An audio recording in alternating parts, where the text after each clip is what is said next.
Sweet Addiction TV and her Skittle. Okay, come on up here. Come on, come on. Skittle. I am married though, but I do feel good right about now. But anyway, these young ladies got a positive thing going on. They like to, they really out to help other women to spread whatever that they're doing that's positive in the community. And I think they're doing a fine thing here in Atlanta.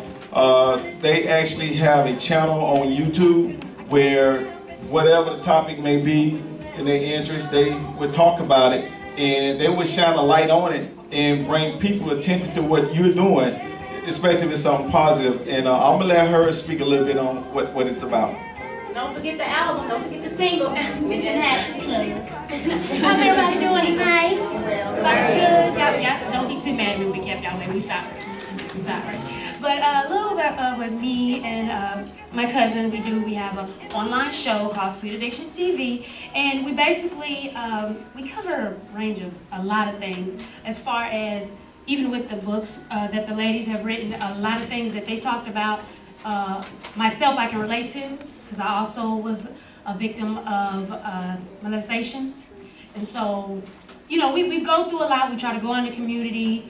We try to figure out how we can help people. You know, we also have donated to breast cancer awareness, a lot of things. You know, we also have the funny side, you know, where we talk about things that go on in the news and things like that. But we like to keep it positive.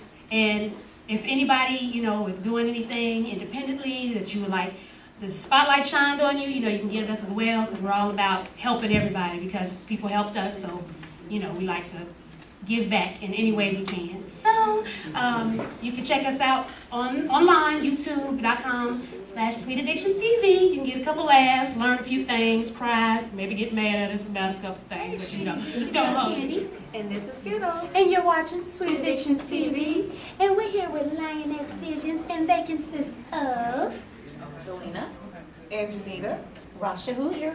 And you know that they're sweeties too. Yes.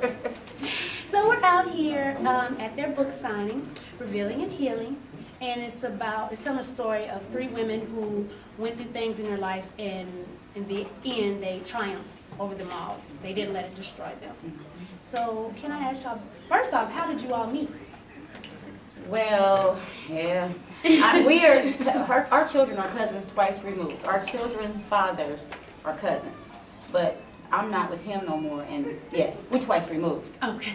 And then I've known her, my goodness, for 12 years now, through a mutual friend who we don't even deal with anymore. She's an ex-friend. She was removed too. Right, we think she might sue us because we wrote the book, and we're so thankful that she, you know, made us meet, but we don't like her no more. But thank you. If she see us now, thank you, girl. Girl, thank you. Whore. Say it hard, Skittle. She was a whore. I ain't gonna tell nobody because of with the candles and things. You're supposed to be y'all serene. But okay. So what made y'all want to start the book? I was sleeping one night and something just told me to go downstairs and write. I got up out of bed 2 or 3 in the morning. My husband, what's going on? You eating again in the middle of the night? No, I just want to write. I go downstairs, I just start typing and writing, and the next thing I know, I'm writing my life story. And then I started emailing her.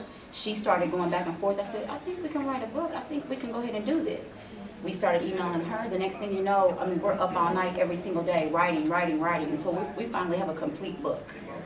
I mean, and it was other women who were involved in it, and they fell off and different things. Nobody is crazy enough other than these two to write a book and be up till 4 in the morning, work at 7 in the morning, kids, husbands, cleaning up the house, husband coming to the foot of the steps talking about, are you ever coming to bed? Okay. I'm going to be lonely every night, but, you know, so God put us together for the reason to write this book. So I picked the right girl, I picked the right women. When writing this book, how did you handle all the emotions that were coming out when writing the book? I know it was coming. So how did you handle that? A lot of tears, a lot of thought processing, thinking back, and just, if we want to reveal and heal to help somebody else, we have to start with ourselves. So we had to work. There's a few things we thought we were over, then after you start writing, you realize, oh, there's still more to what I remembered. So you have to work through all that and see how you can stop that cycle.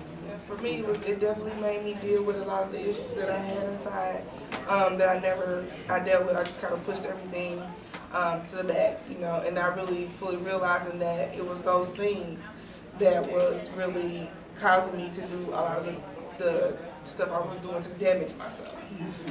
And when I started to write it all out, and it became to be in black and white, it soothed me. Like, I am nowhere near the person I was even a year ago. The things that used to bother me don't bother me anymore. Things that, I mean, with all the drama that I've had going on with me just in this last, what, 24 hours? And I'm just like, oh well. And she scares me because we used to be running buddies. Like, we gonna knock somebody out. I know I look skinny, but don't get it twisted. Like Candy said, don't get it twisted. So me and her, we're relying on somebody. What she do, girl? Look, she gonna knock them out, and I'm just gonna finish them off. So, but some stuff has happened recently, and I said, girl, what's going on? She said, girl, I'm laughing. I said, you laughing? That stuff used to. I'm kind of. It's done. We're not those people no more. It's always in the back pocket though. Right, so don't mess with you. I can bring her out there. You know, don't mess with you. She Too nice just to fight. in the back, don't let her. You see how she looked up, but you ain't gonna tell nobody. But she looked over that way. I don't have no knife up in my Right. And I ain't got no gun in my back pocket. You know, don't tell nobody. So, but as far, like I said, I was able to relate to a certain extent on what you guys wrote, and I know me personally, even with reading it, I teared up some. Even now, they coming now. So when you were writing it and they were coming, how did you keep it going? Because there's a time I had to sit the book down. Yeah. Because you know it gets to you. You know, even now thinking about it. Yeah. You know? So what was it? How were you able to just keep it going? It's therapy. Writing to me is therapy. I've always written, whether it's song, poems, or just whatever. So it was therapy, like, okay, get it out. And then after I'm out and it's on paper, I'm done, like, whew, I feel better now. So, I mean, you have to work through it, through the tears and everything else, but don't make me cry because you kind of don't. Right. You don't want to be running. You know, I'm hard. I'm gonna tell you two I'm a things. soldier. I'm gonna tell you two things with that question. One of the things is, and I'm glad you said that, watching you guys. I'm gonna bring it back to you. Watching you open yourself up. A long time ago, I saw that video when you talked about that, and I was like, wow, somebody else is doing this too. Look at her and look at you. You're a beautiful woman, married woman, handling business. You're not laying down, letting life just beat you up. This happened to me. This happened to me. You gotta live. You gotta live, and you gotta make these people that hurt you say, you ain't did nothing but made me stronger, like the song says. Then we also had to encourage each other. That's another thing. With the writing process, we had some conversations that we didn't know about each other. I've been so 15 years for her, 12, and we didn't know some of this. You telling me that this was happening during this time? You seemed fine. When I would see you, you looked happy. This was really going on. So we had to have some serious dialogue with each other to help each other going through the process. Last night I felt kind of like this. Oh man, did you? And encourage each other. Right. And then, and not only that, we kept each other moving because there was a point in time where I was like, I don't know. Right. You know, I don't know if I can deal with this. But you're so exposed. Right. And you put yourself out there. Right. And you feel so open, like, oh my gosh, people gonna know all this horrible stuff. I mean, I am such a horrible person, but they kept me. But I mean, even with that though, everybody, when you're going through something, everybody always feels that they're the only one, you're alone, because nobody talks about it. So this is to open up conversation. We've got to talk about it. You're not the only one, and this is not how life is supposed to be. Especially, I mean, it happens with, you know, every nationality, but in the black community, it's so like hush hush. Everything. You know, under the rug, don't tell nobody. Yeah. You know what's going on with it. So. We talk about everything but what's important. We talk about everything, clothes, shoes, hair, what celebrity did something. But if it's a deep conversation, I'm out of there. Yeah. I'm not ready to talk about that. What made you decide on this is the time to write the book? Everything that's been going on, this is the time to go ahead and sit down and write down all my feelings and emotions and things that's been going on. Without that phone call from her, So I that's probably not never me. That's would. not me. Seriously, without that phone call from her, I probably never would have done it, and I probably would be still feeling the same way that I was feeling. I never would have gotten over anything, never would have had any kind of therapeutic anything on it. It still would be buried inside of me, and I would be carrying around that weight on my back the whole time. Well, that weight. For me, I had already started this. This was my third try at it. So I had already started it 2 other times before. I just never finished. The basis was already there, and so I just got to write, and then I pulled out some of my old stuff that I already did that I forgot about again, and try to put it all together. So And for me, just starting the process, I was dissatisfied with my life anyway. My work, or my lack of working, my starting something and never finishing it. And I was like, this right here, I need to focus. And I have my family support, my husband, and my children too. I'm like, there's sacrifices. I'm gonna be up all night. Y'all gonna be looking at me like, dang, you already gone all the time, you know. And so I had a support system that way, and I also just needed to prove to myself that I can finish something that I start. How many times are we gonna keep saying we're gonna do something and not do it? Okay, so let me ask you now, because from as far as I haven't gotten through the whole book, but I've gotten through a good half of it, you know. And with y'all having kids, are you like so conscious of, okay, who's over there, you know, what's this person doing? Overly Okay, you know, it takes her up long enough, you know, because I find, you know, I seem to go through the same, so is there certain signs that y'all look for now? Are you overprotective? Have you sat and talked to them about, okay, listen, no secrets, doesn't matter who it is.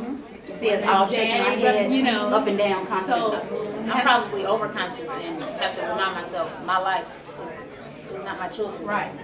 You know, and I'm consciously checking the people that are around me and my family so that I don't let other stuff in. My kids are very close, guarded, and a tight-knit, you know, whatever, but I'm probably overly conscious, but. So what's some of the things, like key points that y'all talk to your children about? I've talked about sex with both my kids, and my daughter's 10. And a lot of people would say that that was a little too early to talk to her about sex, but no, it's not, because if she can if we can hear Lollipop on the radio, and she can ask me, Mama, is that about sex? Then it's something, she done heard something somewhere before, and Mama needs to talk to her. And these kids are grown now. Exactly. So, and I would rather for her to come to me and be able to feel like she can talk to me about this stuff more so than get it from, you know, Sicily or whoever down the street. Right. Mama got me running in and out of her house. You know what I'm saying? So, that was a real big issue for me because nobody talked to me about it. So, when it came time for that to happen for me, it was kind of like, you know, this is what is this really about, you know? And so I really believe in that. And I also talk to my son too, you know, and I have a teenager, you know, he's going to be 19 years old. And I still talk to him to this day about it because I feel like we got to keep on educating our kids, because if we don't, they're going to head down those same paths. And it may seem like your kids are not listening to you, but their actions will show you that they are. For me, 3 points with me. One is my children are very smart. Very. My daughter's 15 and colleges are contacting her at 15 to go to school because of SAT scores and stuff like that. I tell her everything about going to school, everything about doing all that. So I have to tell her everything else, right? I can't just give her that part and miss the other parts that are important, because maybe I was smart too. But guess what? I had a child very young. So I definitely have to, like you said, 10 years old, yeah, I definitely need to have these conversations. They're smart enough to understand it. You know, you got a little Jimmy Neutron at home. So if I'm going to have real conversation, you're telling me, yes, you know, the prognosis is this and that, then I can't bullcrap this kid. This kid is way smarter than I was. So I have to tell them everything that's going on. The other thing you said, and then the other thing you talked about, are we overly protective and everything? Man, just really, like really. My daughter is 15, so I'm, you know, my husband says, oh, she can go down to the store and do this. Really? She can? With her brother, you know, and I'm still worried. I'm still calling on the cell phone. Y'all taking a long time. You know, so, but I always say this about that. I don't care who says what. My husband can call me overprotective. Anybody. I would rather be overprotective than not give a damn about my child. And there's a million mothers who don't. We see the kid all looking a mess. No shoes and socks on. In and out of prison and stuff. Not none of mine. Not none of mine. So I'll be overprotective all day long. All day. In this book, you share a lot of your stories about your experiences. What main message do you want to send out to the people that read this book? Coming from me, your circumstances are always temporary. Just because you're in a bad situation now don't mean you'll be in a bad situation later. It may take a couple of years, but you can still get out of that darkness. And also to seek help. Go to counseling. Talk to somebody. Don't keep it in, because that hurts more than it helps. Mine would be never give up your fight. I've lost a lot of fights, and I'm not talking the kind when you're giving it out. Never lose your fight. Always keep fighting, because you're going to win. And if you keep fighting long enough, everything else is going to get tired. So keep fighting to break that cycle. Mine is definitely back to the title, Revealing and Healing. You can't deal with none of that until you look yourself in the face, take off all the mask and the makeup, look and say, who am I? What am I? What am I happy about? What do I need to change? And then heal from all that crap that's holding you back. Get over it. Get out of it. One of the things, once again, I'm watching your show about your mom. I was physically abused for years and years and years, okay? But remember, you said, just leave. So simple. My mother left. Y'all, we left and went to a shelter. It took me years to finally leave and go to a shelter. Years and years and years. Because I was like, I'm not an abused person. I'm not being abused. This person takes good care of me financially. I got all this stuff. I got a house. I got all this crap. Come on now. Look in the mirror and see. Your face is all jacked up. You got black eyes. You can't look in the mirror and see that and reveal that. Reveal that you're being abused and heal. So the fact you brought that up, I read a part where you could tell that when you're physically and mentally abused, it really does something to your mental, because I read there was one part that stuck out when I think you was telling us was a junior, and when you said when you came back and he said no, it's over, and he was like, well, no, remember you said you took the body bag, and you know that just messes. It's like you're referring back to it like that's good, you know. So it really, the longer you stay in something like that, it really messes you up, you know. It was just like the scene on that dramatic Tyler Perry movie when he's telling her to get out and he's throwing her clothes out. I'm telling you that's how pitiful that I looked. I'm holding on to this person's leg and they're trying to kick me off of them, and I'm, come on, man, how broken down are you? Yeah. It's y'all. I'm telling you, you know, we're gonna put all the links up. Y'all seen it when we first put it on the show, but the book is crazy. Okay, so definitely make sure y'all check it out. It's very powerful stories in here. It's gonna make you think. It's gonna make you cry. Okay, it's gonna make you think. Wow. Yeah, you can get a few chuckles out of it, but it is gonna make you think about your life and things that you shouldn't do, and it's gonna make you see when you can step out of yourself and think of things that you're going through and think of it as a third person. Then you'll really look at it like, why am I going through this? You know, it'll make you think, because if a lot of people, when you're going through it, you don't see it. But if you step out and make your situation somebody else's situation, first thing we say is, Chad, you're crazy. You better preach. You know, we always saying that about somebody else. Right. But in our situation, mine ain't like that. Not me. Well, at least he's doing this. At least he go to work. Or at least he may hit me. Really, you love me, but he apologized. But he apologized. So he's sorry. Right. He real sorry. Right. He really is sorry. I really appreciate you guys for doing this book, because it opened your eyes to a lot of things, and like I said, it's a very powerful book. Like I said, you're going to learn a lot from it. So we're definitely going to put that link up, and you're still going to be doing. Do you guys any more tour dates? We don't know yet. We're trying to set everything up. It'll be on our website when we have it. www.Lioness Vizions, LionessVizions.com. Y'all know what that's going to be, right? In the info box. It's over there. It's over there. It's over there. Okay, good. I never know. It's over there. So again, do y'all want to tell them who else the show y'all gonna be on soon? No, not yet. No. Okay, well, Not yet. Surprise. We don't want no stuff. We don't want no stuff happening at the last. Okay, minute. no jinx. You know so how we'll that let y'all know happens, when Candy. that gets together. Candy, you know how you be Candy, like, you know. I'm supposed to do this, but I ain't gonna tell y'all See yet. what happened? That's why I didn't tell. I know. Y'all sleeping on Candy and Skittles. We support y'all. Y'all sleeping because a lot of y'all sleeping on us, and then later on in 10 years, you're gonna say, dang! It ain't gonna take 10. It's not gonna Well, it ain't gonna take 10 for none of us. No. This time next year? It ain't even next year. I think it'll be this time. Y'all gonna mess up. Don't No, you sleep. gotta do, sir. Don't sleep. Okay, so definitely. Again, thank you ladies for Thank you. inviting us out here. Thank you for All the performances, all the pretty voices and things.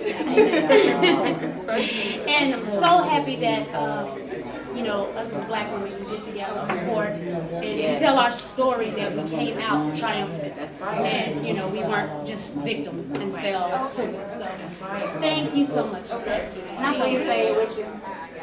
You want to say it? Yeah. Can I say it with you? You want to say it? You want to Come say on, we it? gonna say it. You ready? Come on, we gonna say it. I don't know if they know it because I be on you. I be watching you all night. My husband be like, man, can you get the laptop out of bed? He be like, Skittles' hair was blonde last time. That's red in there this time. How does she change her hair that much? Dang. Is that this? Is that long? Is that? So, unless you want me to whisper and tell them what it is, but I want to do it. As always, we gonna start with as always? Okay. As always, tell a friend, to tell a friend, to tell a mother-sucking friend to subscribe. All right, sweeties, we out.